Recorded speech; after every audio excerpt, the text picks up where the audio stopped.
Donc on revient pour cette petite vidéo. Après le wireframe, nous allons voir comment on passe du wireframe à la maquette. Je vais vous le montrer sur une ancienne version de mon wireframe que j'ai fait, sur laquelle j'ai des erreurs qui en plus ne ressemblent pas forcément à celle que j'ai fait au final et ni au site internet. Mais du coup, ça me permet de vous montrer comment je passe de l'un à l'autre et quelle va être ma réflexion entre le wireframe et la maquette. Parce que c'est aussi ça qui est important, c'est comment je vais tout simplement bien segmenter tout ça et la réflexion que je peux avoir derrière lorsque je fais un wireframe avec mes clients. Bon, là, je le fais plus ou moins en direct avec moi-même pour savoir à quel moment ça va fonctionner et pas fonctionner. Donc ça fait partie d'une série de vidéos entre apprendre les bases en moins d'une heure qu'on a fait, Wireframe avec XD qu'on a fait, et ça c'est le reste du programme que nous aurons par la suite. Et j'en rajouterai d'autres, mais en tout cas ça c'est pour tout ce qui va être les bases. C'est parti. Alors, vous aurez aussi des images que donc avec sur le blog, vous pouvez télécharger des images pour qu'on le fasse en même temps. Alors, ça, c'est le premier wireframe que j'avais fait moi pour mon propre petit portfolio. Donc, ça fera le sujet de toute une vidéo pour laquelle j'explique quel est le choix de ce portfolio, comment j'ai fait ci, comment j'ai fait ça, pour qui, pourquoi. Et sur mes choix. Donc ça, c'est pas le final, j'en ai ajouté, je l'ai changé légèrement sur la version finale pour celles et ceux qui sont déjà allés dessus. Donc du coup, j'ai à la fois le wireframe de la page d'accueil qui est ici, qui est une des premières versions que j'avais fait. Donc je vais le dupliquer, donc CTRL-C, CTRL-V, enfin commande-C, commande-V, commande-D, ou option glisser-déposer. Donc ça sera, au lieu de commande, c'est CTRL sur Windows, et c'est Alt glisser-déposer pour dupliquer quelque chose. Et du coup, généralement, je pars de ce principe-là et je vais venir maintenant modifier tout ça. Alors, à côté, je m'étais déjà fait une charte graphique, en fait, une charte graphique très simple que je demande généralement à mes étudiants en première année. Je leur demande d'avoir au minimum ça de fait. Donc, vous pourrez récupérer cette partie-là et en faire ce que vous voulez derrière. Mais c'est le strict minimum que je demande, c'est-à-dire tout simplement les typos, les couleurs et une micro-justification de tout ça, hein. En vrai, dans la vraie vie, on va beaucoup plus loin et on pousse le truc un peu plus loin. On met les assets, on met tout ça, bref, dessus. Euh, donc ça va être ma charte graphique. Donc déjà, je vais pouvoir commencer à mettre la typo. Donc la typo, j'utilise du Pissan pour tout ce qui est les titres, H1, H2, H3. Donc après, de mémoire, je n'ai fait aucun actif. Vous voyez, vous avez les actifs ici, là, derrière ma sale tronche. Oh, est-ce que je peux pas te déplacer ici? Super.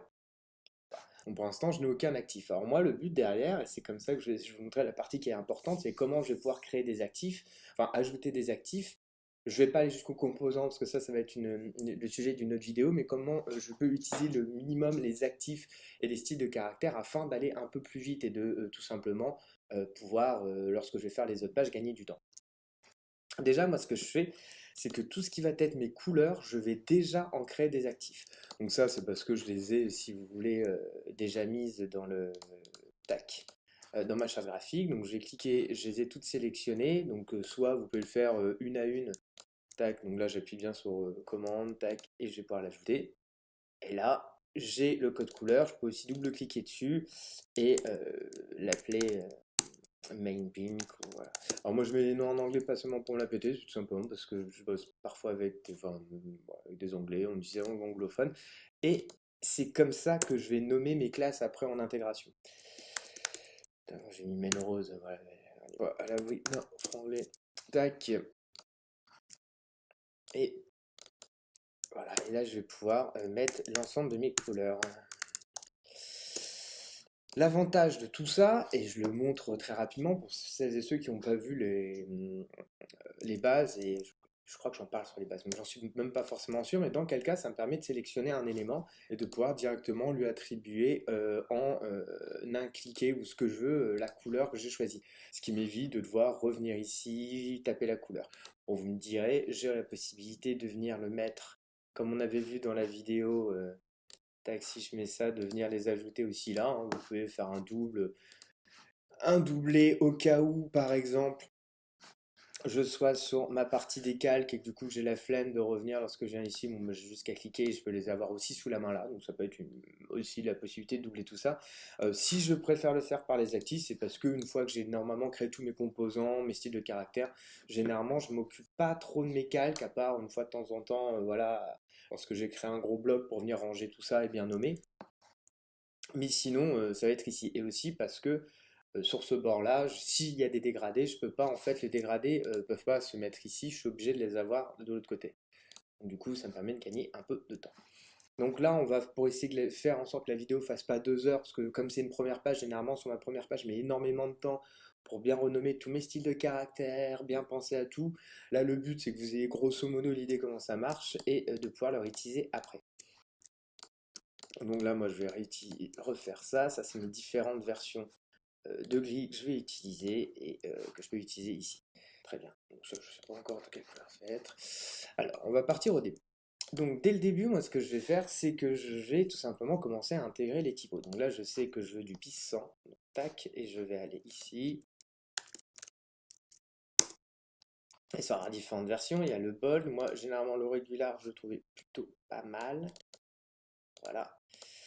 Et je vais lui attribuer une première couleur. Alors là, c'est pas forcément les couleurs directement que j'utilise sur mon site. Alors sur mon site, j'utilise une couleur de fond qui n'est pas du blanc direct. Je fais un blanc légèrement cassé. Voilà, je vais le reproduire ici. Voilà. Donc j'ai plus forcément mon portfolio en tête là. Pourtant, j'y viens d'y passer je sais pas combien de temps, mais du coup, je vais partir sans essayer de faire un copier-coller, du coup, une maquette un peu, voilà, comme je peux le faire. Du coup, j'ai commencé à placer petit à petit ma charte graphique. Donc, dans un premier temps, moi, j'ai tendance à globaliser, à mettre vite fait tous mes éléments. Alors, d'ailleurs, en plus, sur la fin, c'est du Droid 100 que j'utilise. Donc, j'avais converti en fait mon public 100 en Droid 100. Bon, je mets. Et je commence à maintenant venir bien placer dans un premier temps mes éléments et la tronche que je vais leur donner. Par exemple, ici, moi, elle m'intéresse pas cette manière de l'interlignage, je le trouve pas bon, je vais plutôt augmenter l'interlignage. Alors je pourrais y aller comme un sorcier et venir petit à petit tester à l'interlignage et me dire à la vue, ouais, en naviguant à vue, ça devrait le faire. Généralement, avec l'habitude, je m'en sors plutôt pas trop mal là-dessus, mais si on veut gagner quelque chose de plus précis, généralement ce que j'ai tendance à utiliser, c'est tac. Venir ici, doubler mon calque texte et faire en sorte d'avoir entre une fois et demie sur la hauteur majuscule, ici, un interlignage qui va marcher. Tac, je le monte là, pour bien voir, je vais baisser un tout petit peu l'opacité. Entre une fois et demie, d'avoir les éléments là. Donc ça, voilà, je vais pas prendre trop de temps pour revenir sur tout ce qui va être les petites notions purement UI, web design, etc. Parce que c'est le sujet d'une autre vidéo. Mais voilà, petit à petit, je les reprends quand même ici. Donc ce que je fais, c'est que je m'assure d'avoir tout ça. Donc je mettrai au fur et à mesure, parce que je pense que celles-ci vont sortir avant les vidéos sur l'UI. Donc du coup, vous découvrirez ça. Du coup, c'est pour ça que je rappelle quelques petites notions vite fait, ce qui va me permettre de définir dans un premier temps un petit peu ici l'interlignage. Moi, je vais revenir dessus parce que du coup, l'interlignage là en 30 est trop important. D'accord, c'est pas normal, c'est pas celui-là que j'ai suivi, je veux l'autre, voilà. Et je vais remonter un petit peu. Je vais me baser sur sur celle en L parce que du coup, ça va être tout ce qui va être les jambages supérieurs, etc. qui peuvent être importants. Tac. Et maintenant, je vais pouvoir, via celle-ci,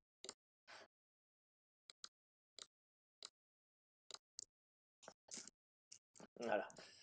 Donc, autre chose très important, c'est de renommer bien vos dossiers comme il le faut. Bon, là, j'en ai quelques-uns qui sont sortis, mais c'est de faire ça un maximum. Combien de maquettes je corrige et combien de maquettes j'ai récupéré à l'époque où je faisais de l'intégration. Ouh, rien n'est organisé, tu perds du temps à corriger. Et quand je faisais même moi, pas enfin, tout ce qui est le rangeage, ça se dit, je crois que ça se dit comme ça, mais de mes maquettes, comment que c'était le bordel et comment c'est vraiment pas dingue de pas le faire en fait. Tu perds trop de temps. Et je vais venir ajouter petit à petit mon texte pour vérifier que ça marche bien. c'est le texte que j'ai fait, moi, ça, je vais le centrer. Alors pas forcément, on n'est pas obligé de forcément toujours tout centrer. Moi j'ai tendance à rarement le faire, à le faire qu'à certains éléments quand les textes sont courts. Pourquoi? Parce que un texte centré est généralement un peu plus compliqué à lire, tout simplement. Et quelque chose que je fais tout le temps, c'est de la prévisualisation. La prévue me permet de me rendre compte un petit peu de ce que va donner mon interface en dehors du contexte du logiciel. Du coup, ça me permet de ranger un petit peu. Bon, après, comme il n'y a pas le côté responsif du plan de travail, donc pour l'instant, on ne peut pas vraiment bien voir sur des grands écrans, mais il faut se dire que techniquement, bah, ça va ressembler à ça, quoi. Or, pour tout ce qui va être choix de résolution, moi je pars sur le voilà, 1920, 1280 basique. Et généralement, j'ai tendance à mettre tout ce qui va être un dispositif de grille sur une largeur plus particulière qui ont tendance à aller du 1000 à 1280. Voilà. Tac. Et du coup, je vais commencer à placer mes éléments. Donc ça va être mon H1, et donc du coup, je vais pouvoir le cibler, je vais aller dans mes actifs, et puis je vais pouvoir mettre style de caractère, tac, et ça va être, je vais l'appeler H1, c'est du bleu, mais bleu vert, comme on le sent. Et je vais pouvoir, ainsi de suite, et là, ça va être grosso modo du 20, cette taille-là, je pense que ça va être l'intégralité de mon corps de texte. Pour l'instant, je le mets, si c'est amené à évoluer, bon, je le changerai. Corps de texte desktop, parce que ça sera pas le même pour le mobile. Voilà, je vais changer. Et maintenant, je vais pouvoir venir apporter mes assets. Donc tous mes assets, généralement, je les mets ici. Euh, D'accord, c'est là que j'aurais dû le changer. Normalement, j'ai tous mes éléments soit à l'intérieur de cet élément-là, donc sur un projet que j'ai extrêmement bien avancé, ou pour les clients, en fait, j'ai tout un plan de travail qui se situe quelque part par là, avec tous mes assets, les logos, les différentes versions des logos, les boutons, tout ce qui va être, voilà, représenter mon style guide, en fait, techniquement. Je vais prendre mon logo, je vais mettre, tac, mon logo ici, je vais même prendre tout cet élément-là, parce que c'est ça qui va me servir de logo. Donc je vais regarder ici, mon logo V2, tac, je vais pouvoir le mettre là. Et puis je les place petit à petit. Je commence à placer mes éléments, à remplacer certains. Je n'oublie jamais de travailler avec la grille de disposition qui va pouvoir me permettre de bien... Et je commence à venir positionner tout ça. Je positionne là, ça c'est ma navigation. Ma navigation utilisera un actif de corps de texte. Donc c'était le cas. Sauf que je vais maintenant venir m'occuper de tout ça. Tac, donc je suis ici. Le logo V2 va aller dans tac tac header. Header et main nav, je vais les aligner ensemble comme ceci. Et voilà, donc là, lui il est au bout, ici la dernière colonne. Je vais faire pareil avec cette partie-là et je vais la placer derrière. Voilà.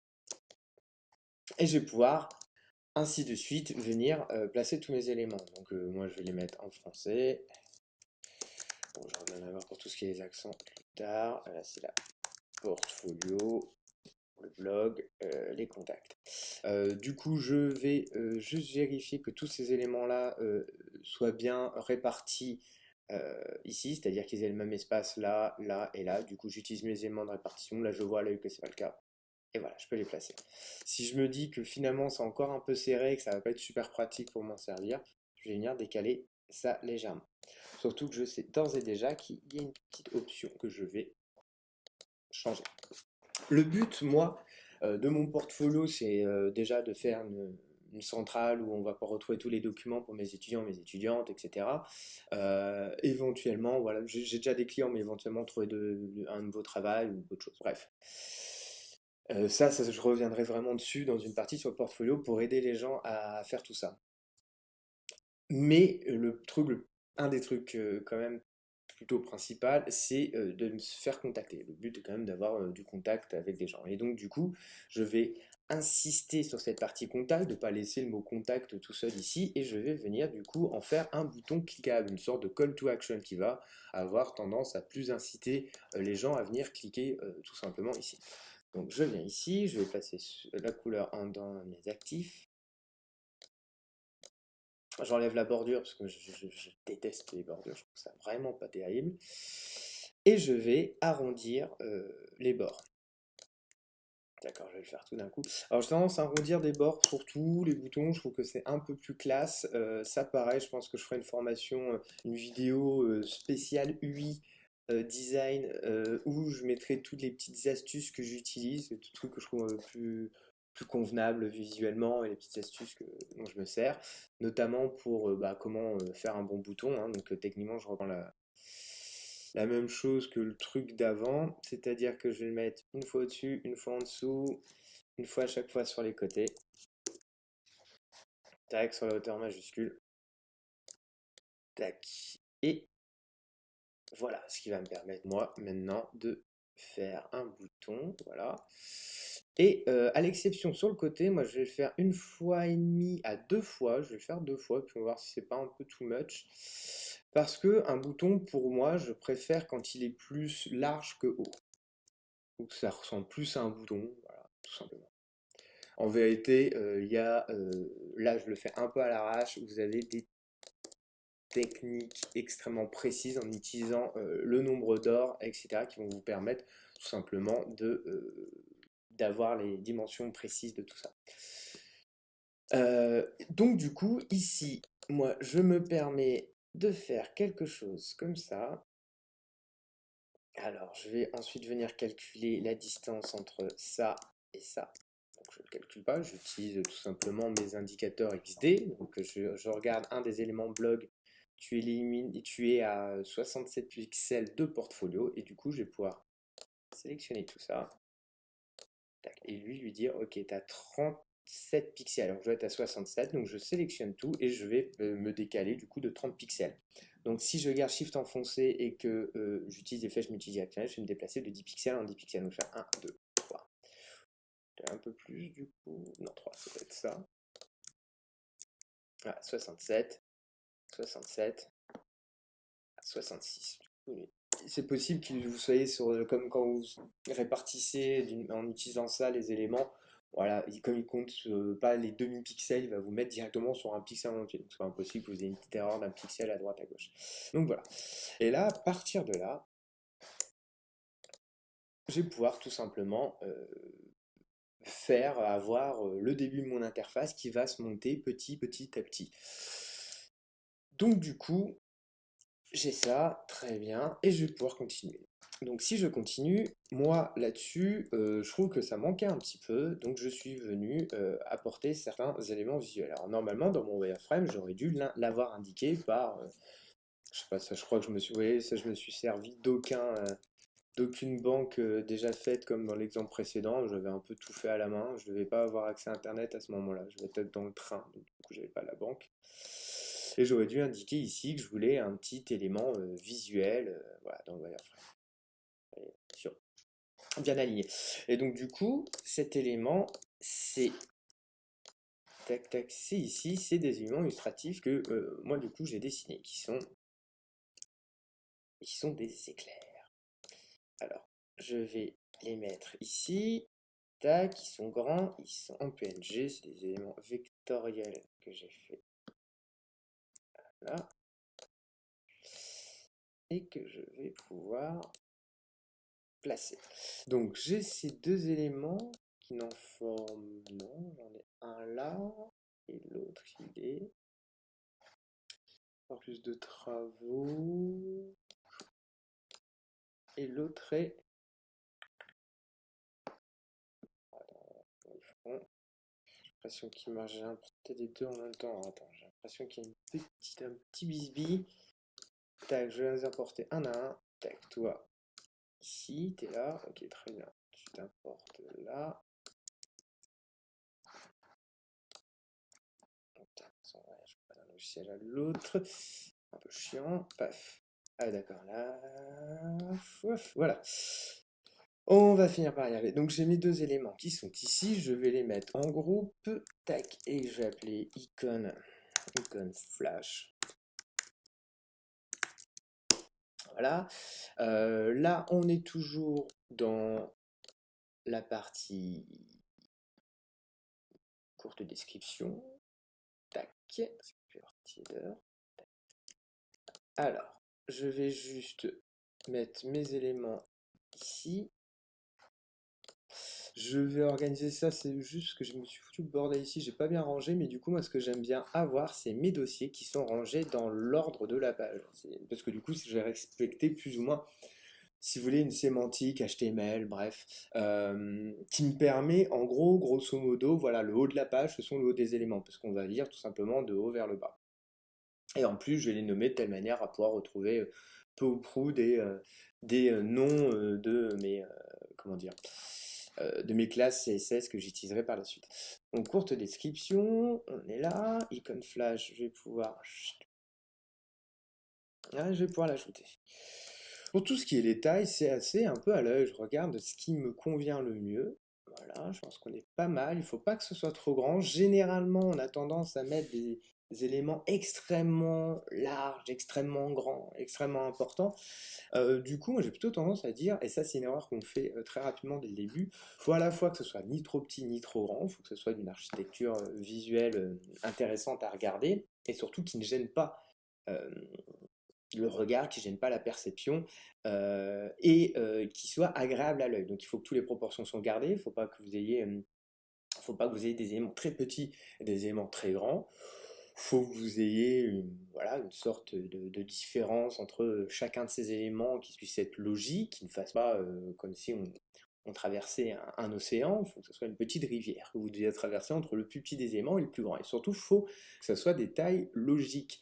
C'est-à-dire que moi, je vois souvent, quand les gens des maquettes, encore tout à l'heure, euh, un élément où en fait les réseaux sociaux étaient mais des icônes extrêmement fat dans un coin de l'écran et la navigation beaucoup plus petite. Non, les gens sont là, ça dépend du sujet ou quoi que ce soit, mais en tout cas là les gens étaient là pour naviguer sur le site et non pas pour les réseaux sociaux. Donc il y avait plus de sens que ça soit cette navigation qui soit plus petite que les réseaux sociaux. Vous voyez ce que je veux dire? Donc du coup, le réseau social, bah, on s'en fout en fait. Tu vois, le réseau social, on met cette barre, on met là cette section, on la met pas tout en haut, on la met un peu plus en bas, de toute façon.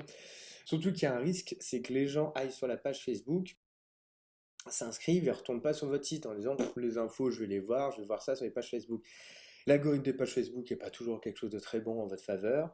Il est très difficile de réussir à bien gérer sa communication sur Facebook, c'est un métier, hein, donc, voilà, tout simplement. Non, non, ayez tendance à pas forcément tout passer par le Facebook. Voilà, petit avis que je peux vous donner. Bref, le meilleur moyen de comprendre ça, et c'est de vraiment à chaque fois venir faire la preview. Donc ici c'est sympa, moi ce qui me manque lorsque je clique dessus, c'est que je sais que généralement tout ce qui va être la ligne de flottaison, donc ça va être tout ce qui va être en dessous de ma page lorsque je l'ouvre, ici, je sais que pas, parce que j'ai un grand écran, que j'aime bien moi agrandir un petit peu tout ça, laisser un peu plus d'espace, vraiment laisser respirer les choses. Là, le design, il est clairement, alors le wireframe présentait ça, mais il n'y avait pas encore cet élément graphique.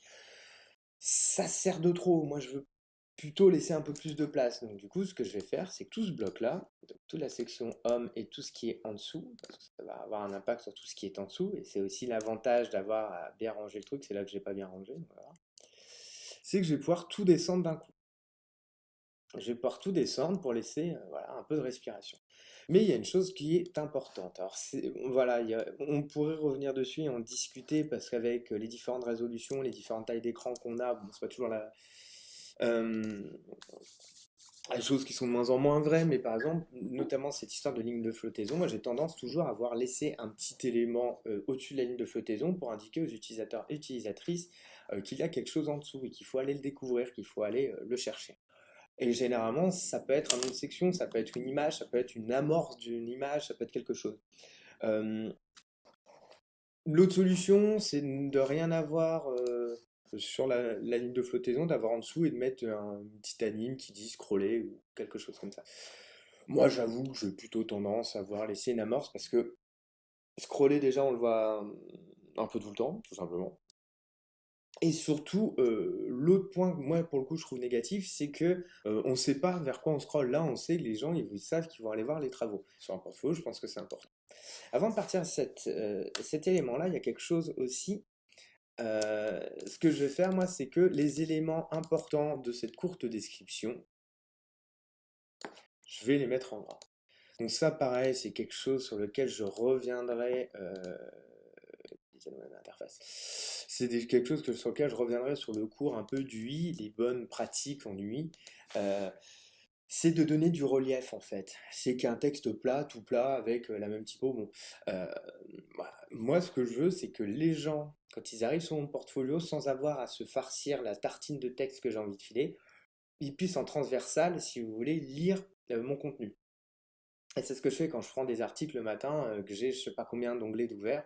J'aime bien pouvoir ouvrir l'onglet, déjà d'avoir l'illustration qui va me parler, qui va me dire ok, je me suis pas planté de chemin en ouvrant ça, de faire une première lecture tout simplement de mon article en transversal et avec juste les titres, les choses comme ça, les mots en gras, les citations, comprendre déjà si en substance cet article est fait pour moi et s'il peut m'intéresser. S'il peut m'intéresser, je le garde et je le lirai un peu plus tard, soit là, soit plus tard quand j'ai un peu du temps, en fonction du temps de lecture, qui est peut-être affiché ou pas.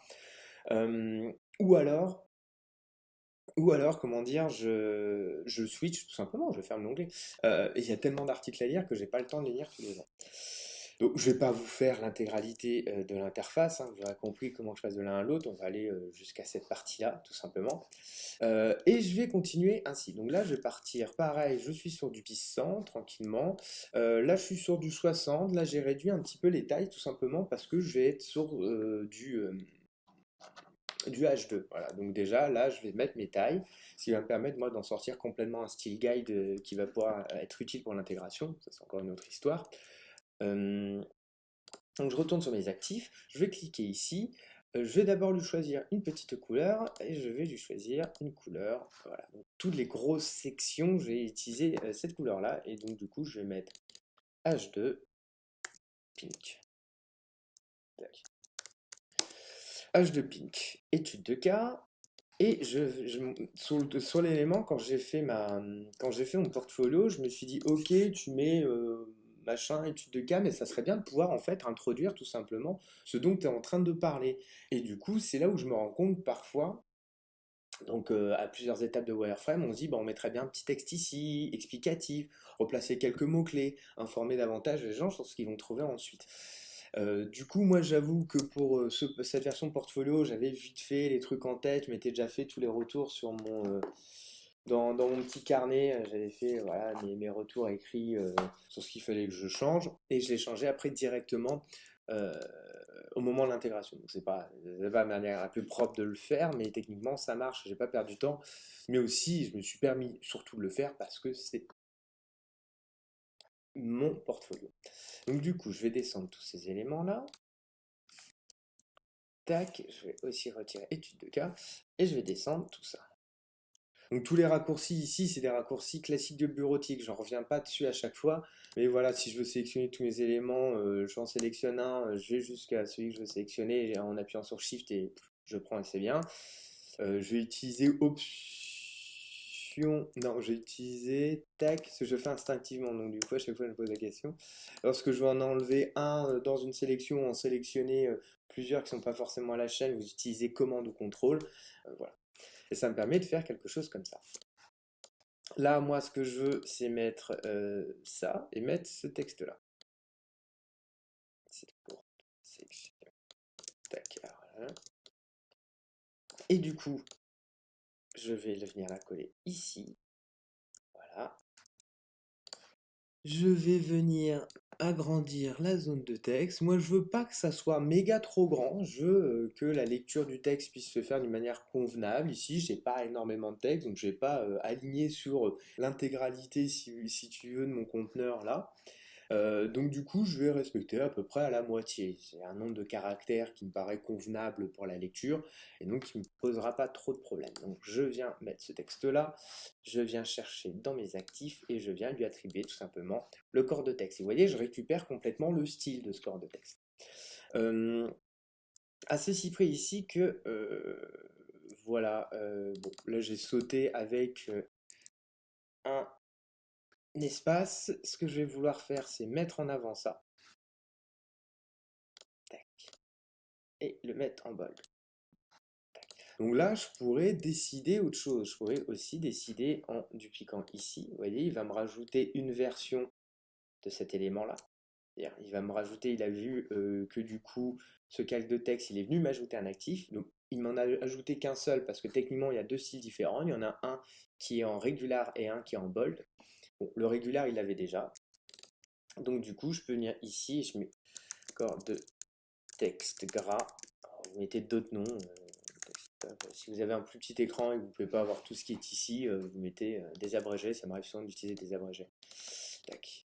Et du coup, en fonction de ce que je veux faire, de ce que je veux mettre, là, comme c'est exactement dans le même calque, ce qui n'est pas toujours le truc le plus propre, mais pourquoi pas, pour un petit élément comme ça, je peux le faire de cette manière-là. Ou alors, je fais ça proprement, je le duplique, je viens supprimer ça. Du coup, pour éviter de devoir un peu à l'aveugle former comme ça ma zone de texte, je clique dessus et je transforme en texte de points. Et du coup, ça va revenir normalement bien modéliser. Tout ça, c'est juste parce que à l'intérieur, ici, j'ai laissé un espace. Et du coup, voilà, ma zone de texte se fait d'une manière convenable. Et je vais pouvoir double-cliquer dessus et supprimer ça. Comme ça, si je veux manipuler chaque zone d'une manière différente après, par exemple là, je vais le mettre là, voilà, j'ai bien... Donc essayez de séparer un maximum vos textes. Vous avouerez que j'ai tendance à le faire plutôt pas mal là-dessus. Tac, c'est plutôt pratique. Alors, je vais avoir ces textes que j'ai mis ici. Automatiquement, je viens les ranger derrière étude de cas. Je vais avoir tout ce qui est design print que je vais pouvoir redescendre. Voilà, pas hésiter à laisser de l'espace.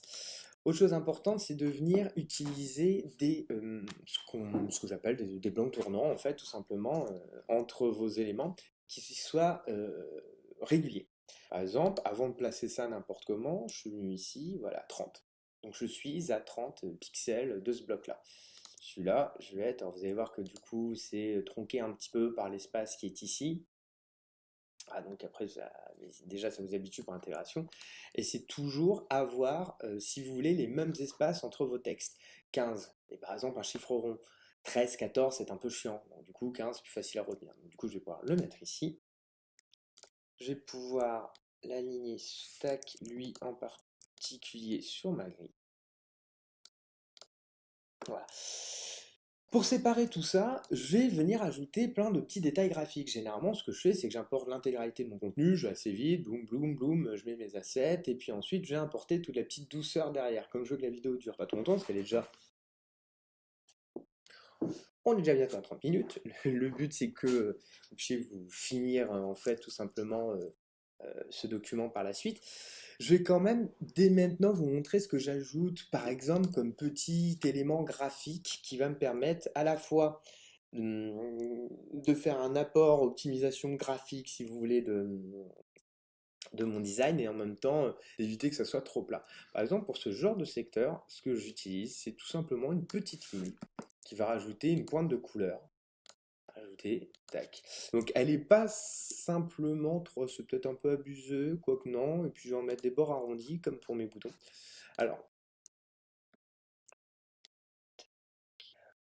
ouais, bah, c'est parfait parfois avec certaines grilles, c'est pas toujours le plus facile. Ah, tac. Et je vais pareil vérifier d'être à. Alors, toi et toi. Alors, tac, toi et toi, vous êtes à 23. Je vais aller jusqu'à 15 pour celle-ci, donc 23. Donc là, je suis à 13 et là, je suis à 14 et je suis à 15 normalement. Tac. 15. Comme ça, je suis 15 ici, 15 là. Du coup, c'est régulier. Et vos espaces pourront l'être. Mais du coup, je trouve que c'est un peu serré, donc je vais plutôt partir sur du 30. Donc là, je suis à 15, là, je suis à 20... 15, là, je suis à 25, je suis à 26, 27, 28, 29, 30. Voilà. Est-ce que ça marcherait pas mieux? Ah si, c'est plus joli. Donc voilà, en plus de venir créer un petit ajout graphique, rajouter une petite tension, rajouter un petit détail graphique, ça permet de bien segmenter entre cette partie de la section et ce qu'il va y avoir derrière. Tac. Ok, donc maintenant on est sur les H3. Je vais d'abord venir intégrer les images ici. Donc j'ai déjà récupéré tous mes rectangles et je vais en enlever les arrondis, enfin les bordures. J'avais laissé jusqu'ici pour bien montrer que voilà, c'était 4 rectangles différents. Tac. Au pire, je les enlèverai après. Pour venir ajouter tout simplement une image à l'intérieur d'un bloc, c'est très facile. Alors là, c'est pas forcément les blocs qui correspondent forcément au projet. Voilà, j'ai ça. Paf. Là, je vais faire. Donc là, j'intègre des gifs en sachant que les gifs ne sont pas lisibles de toute façon dans la preview. Voilà. Tac, tac, tac. C'est quasiment que pour le même groupe, tout ça. Paf. Voilà. Donc voilà, j'intègre déjà mes éléments graphiques et j'enlève les bordures. Alors là, plusieurs problématiques. C'est que là, je l'ai fait un peu à l'arrache, en mode, bah, c'est pas forcément voilà, tout le plus joyeux, le plus joli qu'il y a à faire.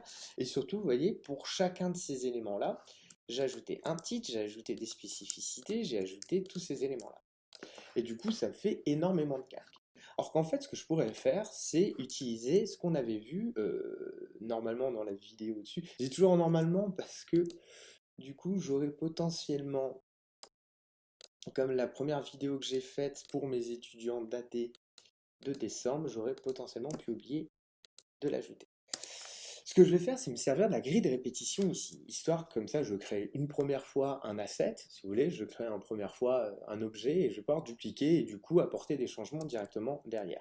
Alors ce que je fais, c'est que je prends cet élément-là, je reprends un petit peu ce que j'avais vu en termes de taille là, voilà.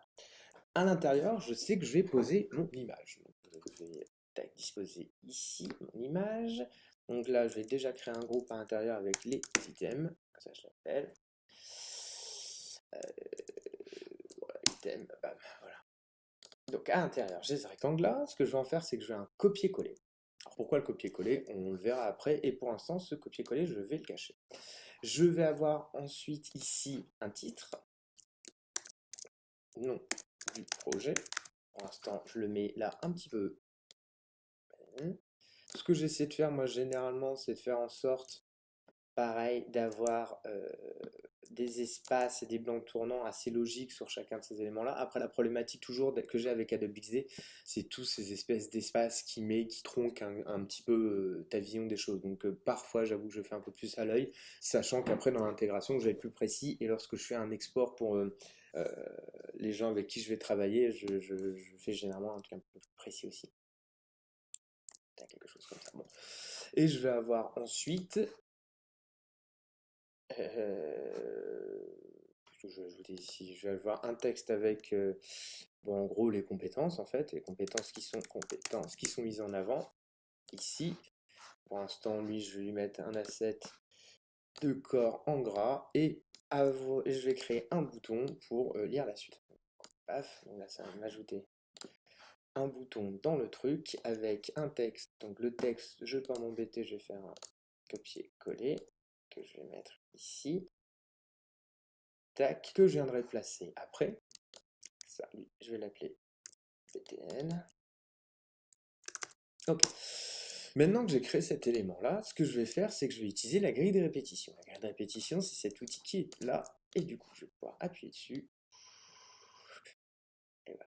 Et la faire se dispenser autant de fois que je le souhaite. Donc moi, je vais avoir quelque chose comme ça. Euh, tac. Voilà.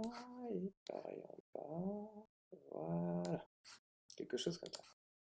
Donc, je vais avoir tout cet élément-là. Je vais venir le centrer après. Ah, par contre, je ne sais pas pourquoi il veut plus centrer mes trucs. C'est un peu étrange. Ok, bon, je centre. Je centre ici. Et je vais pouvoir venir manipuler. Alors, paf, je descends tout le reste. Tac, tac. Tout ce qui en va. Voilà. Du coup, maintenant, sa grille de répétition, je vais pouvoir tout modifier directement. Vous voyez, ça m'a créé ce petit item qui est ici. Et je vais pouvoir venir sélectionner 4 images. 3, 4, tac. Et venir les mettre ici. Automatiquement, ça va venir les charger là. Donc après, j'aurai la possibilité d'en sélectionner, de venir, par exemple, lui dire, bah, toi, je veux que tu ailles là. Voilà. Donc je peux le faire, mais je peux aussi le faire à la chaîne. Et du coup, l'intérêt du petit élément que j'ai créé ici, c'est de pouvoir maintenant l'afficher et de venir déjà enlever ça et de venir jouer avec son opacité.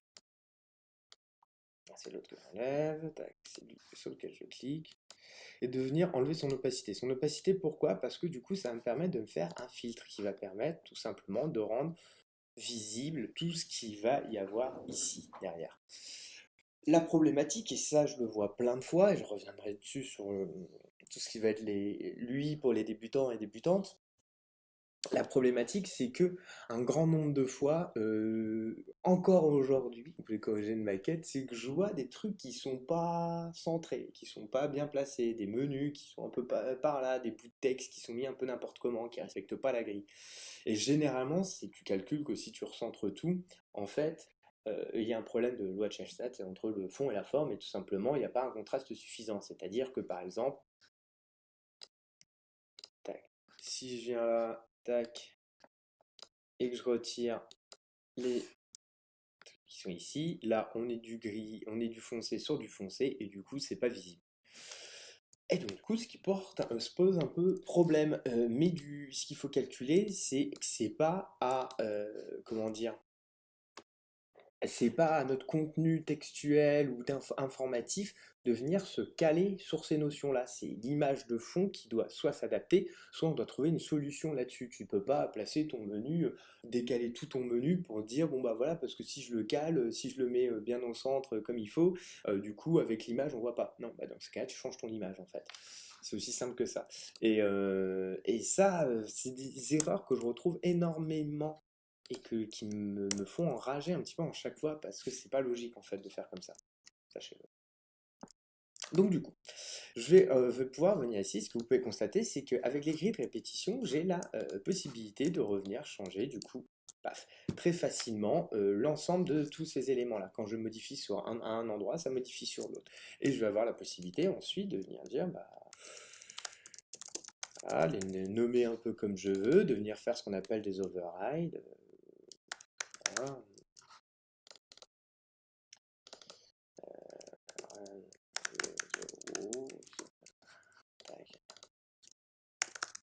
Bref, j'ai la possibilité ici, soit en venant double-cliquer ici, de venir modifier chaque élément par chaque élément, ou alors en sélectionnant qu'un seul élément, de pouvoir venir très facilement tout modifier derrière, modifier toutes leurs informations. Donc là, par exemple, moi, je veux pas du blanc, je veux plutôt qu'on aille sur des couleurs un peu plus sombres, et que du coup, lui, on parte les compétences sur du blanc, voilà, et je peux faire ça.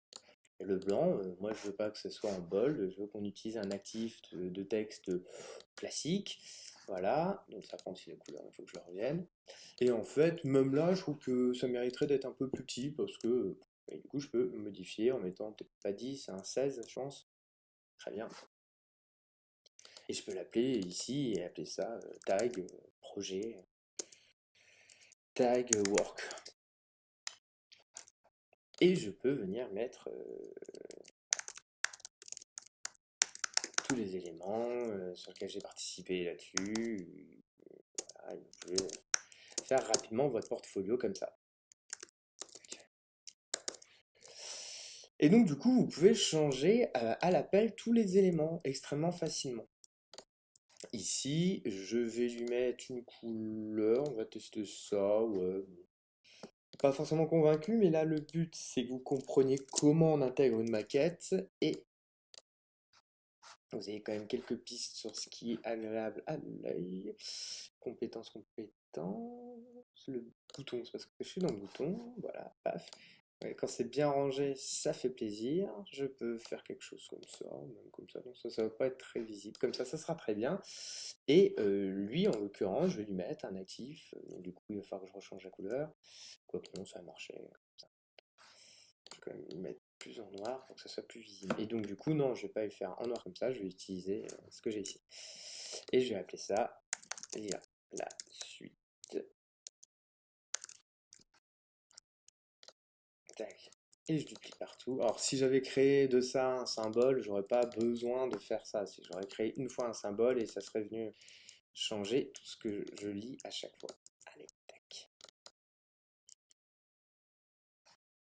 Tac. Et là, je viens centrer le tout. Et voilà, et comme ça, on commence à créer sa maquette petit à petit. Là, je vais l'éloigner un petit peu. Tout ce qui est mon élément là.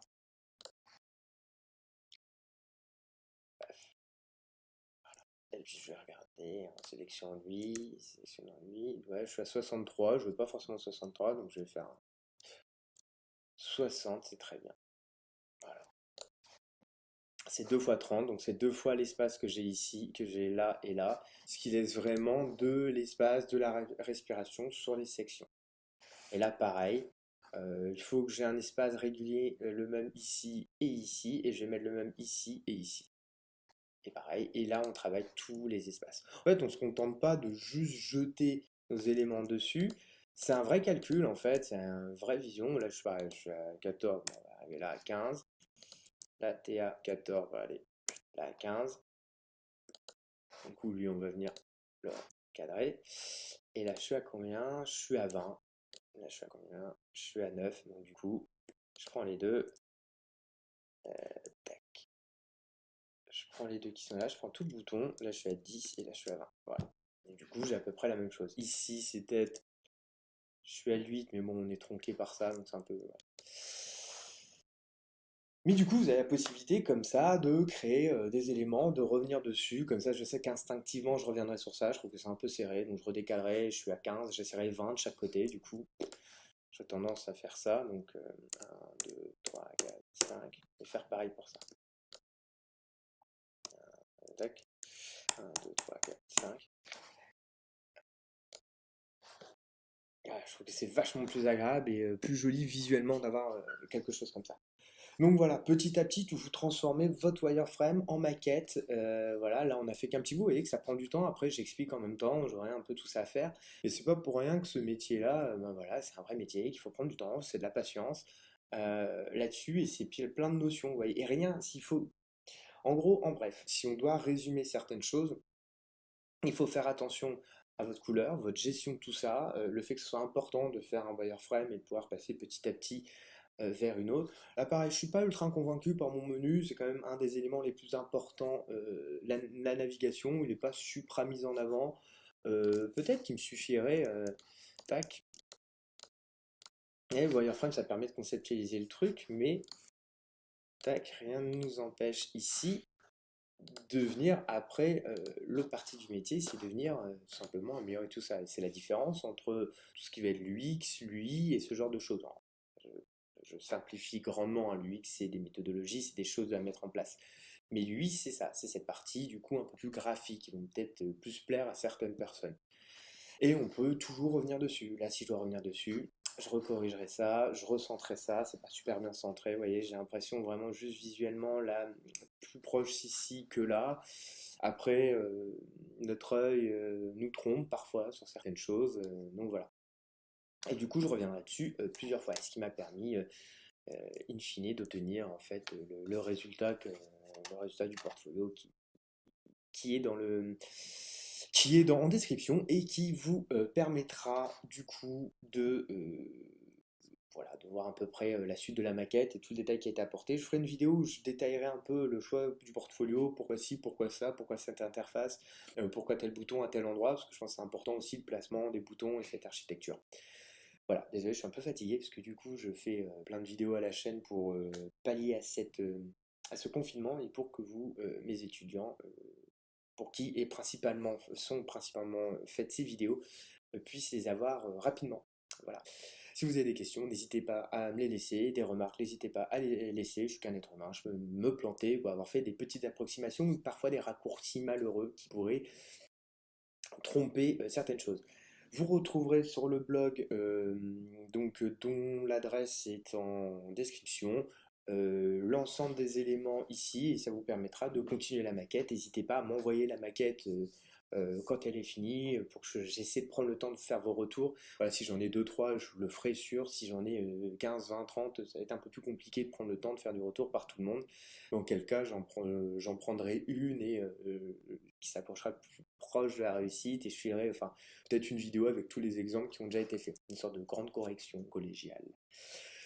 Voilà, et ben bonne journée à vous. Moi j'ai encore 2 3 vidéos à tourner.